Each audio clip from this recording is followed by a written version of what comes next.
Hey guys, what's going on? We got a '07. This is a CRF 450R. Customer brought this in. It was running fine other than it was snapping and popping from time to time. Sometimes it'd be through the exhaust. Sometimes it'd be through the carburetor.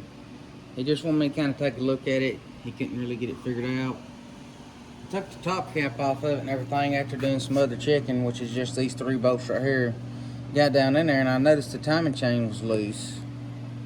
Checked it, it was in time, but further inspection on it, I took the tensioner out and the spring inside the tensioner is broke.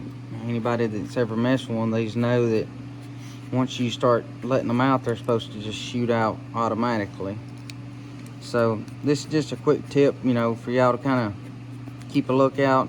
I don't know if someone else has been in this bike previously and, you know, overwhelmed this and broke the spring inside it, or what's went on, but what it's done is it's caused that chain, it's got enough slack in it to when it gets in there and gets to vibrating and jumping around, that it's causing it to be just slightly out of time here nor there, to causing it to pop or snap from time to time.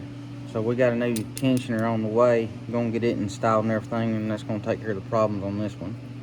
And these tensioners are located right here below the carburetor on the left hand side of the machine.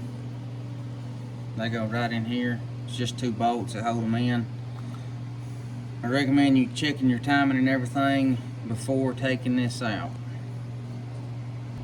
Alright guys, if you find this video helpful, don't forget to subscribe to our channel. It really helps us out. We're trying to bump our subscribers up and everything. So subscribe to our channel, like our content. It really helps us out and we appreciate it a lot. We hope these tips help you out, and check us out in our other videos. Thanks for watching.